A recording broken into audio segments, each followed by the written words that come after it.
Assalamu alaikum. My name is Muhammad Rizwan Shahid and topic of my presentation is Newton law of motion. Now we discuss about first law of motion. What is first law of motion? First law of motion deals with the bodies that are at rest and moving with uniform speed in a straight line. वो body जो कि rest में हो या uniform speed के साथ move कर रही हो। अब हम एक एग्जांपल देखते हैं, जैसे कि एक फुटबॉल है, ये एक फुट ज़मीन पर रेस्ट की हाल में पड़ा है। ये तब तक रेस्ट की हाल में पड़ा है जब तक कोई फोर्स नहीं अप्लाई करेंगे। अब अकॉर्डिंग टू न्यूटन के मुताबिक a body at rest we remain at rest if no net force act on it. Body तब तक रेस्ट की हालत में रहेगी जब तक इसके ऊपर कोई एक्सटर्नल फोर्स या कोई फोर्स अप्लाई ना की जाए। अब नेट फोर्स क्या है? Net force is resultant of all the force acting on a body. जितनी एक या एक से ज़्यादा फोर्सेस होंगी उनका जो सम होगा उसे हम नेट फोर्स कहेंगे। इसकी अब एग्जांपल, जैसे कि ये बुक है, ये एक टेबल के ऊपर पड़ी हुई है, ये रेस्ट की हालत में पड़ी है। ये तब तक मूव नहीं करेगी जब तक इसे हम फोर्स ना लगाएं या कोई इसे उठा के एक जगह से दूसरी जगह ना रखे। और दूसरा पॉइंट है, अब moving object does not stop by itself, it should be stopped by some force. अगर कोई ऑब्जेक्ट या कोई चीज़ मूव कर रही है वो खुद ब खुद नहीं रुकेगी जब तक उसे कोई फोर्स ना लगाई है। अगर हम कोई फोर्स लगाएंगे वो तब भी रुकेगी। जैसा कि ये बाल है कि मोशन की हालत में है, ये तब तक मोशन की हालत में रहेगी जब तक इस कोई फोर्स अप्लाई ना की जाए। और अब इसकी स्टेटमेंट है, Newton a body continues is state of rest a uniform motion in a straight line provided no net force act on it. Body तब तक अपनी स्टेट रहे और रेस्ट या यूनिफॉर्म स्पीड से मूव करती रहेगी जब तक इसके ऊपर कोई नेट फोर्स अप्लाई ना की जाए। Newton first law of motion is also known as law of inertia. इसे लॉ ऑफ इनर्शिया भी कहा जाता है। अब first law of motion is valid only in the absence of net force. ये फर्स्ट लॉ ऑफ मोशन है, ये इन दी net तब अप्लाई किया जाएगा बॉडी पे जब कोई नेट फोर्स एक्ट नहीं कर रही होगी। अगर हम net force now we discuss about Newton second law of motion.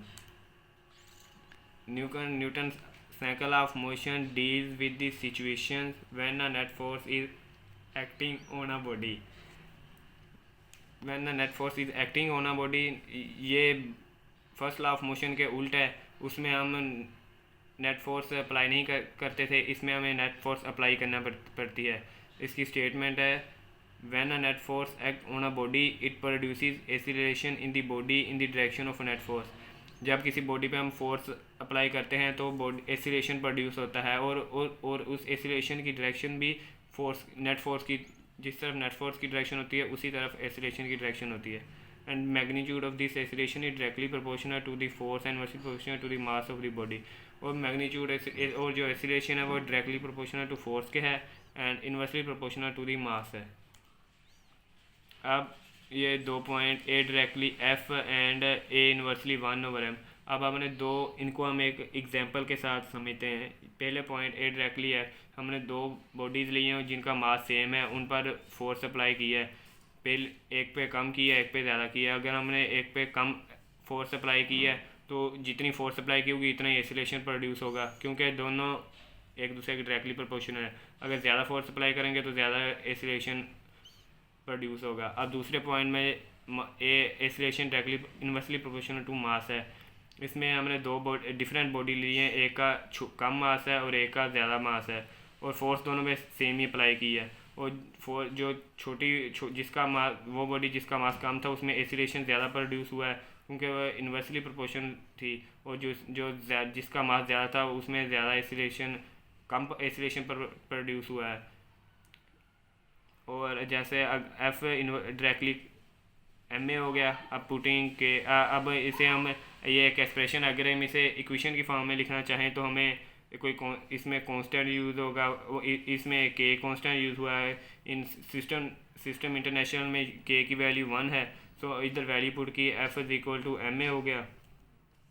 Unit of force, the system international unit of force is Newton, F is equal to m a. अब इनमें इनकी value put की, फोर्स की 1 Newton, मास में 1 kilogram और 1 Newton equal to 1 kilogram metre per second square. यहाँ से हम न्यूटन की डिफाइन भी कर सकते हैं। एक बॉडी जिसका मास 1 किलोग्राम है, अगर उसमें हमने 1 न्यूटन फोर्स अप्लाई की तो उसमें acceleration 1 metre per second produce हुआ। 1 Newton is the force that produce an acceleration of 1 metre per second square in a body of mass 1 kg। Now we discuss Newton third law of motion. Newton third law of motion. Third law of motion deals with reaction of a body when a force act on it. अगर हम किसी चीज़ के ऊपर कोई force apply करेंगे तो बदले में हमें रिएक्शन भी एक होगा।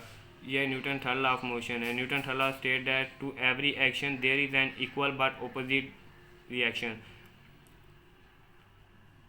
फॉर एग्जांपल, ये एक टेबल है, उसके ऊपर बुक पड़ी है और बुक टेबल पर फोर्स लगा रही है, यह है एक्शन, और बदले में टेबल बुक के ऊपर भी फोर्स लगा रहा है, वो है रिएक्शन। एक्शन एंड रिएक्शन हमेशा अपोजिट डायरेक्शन में होते हैं। अगर एक्शन पॉजिटिव होगा और रिएक्शन नेगेटिव होगा। Now action and reaction force act on different bodies. ये दोनों अलग बॉडी पर एक्ट करती हैं, एक ही बॉडी पर एक्ट नहीं करती, और ये कैंसिल नहीं होते। एक्शन और रिएक्शन आपस में कैंसिल नहीं होते। अब इनको हम एक मिसाल के ज़रिए डिस्कस करते हैं। जैसा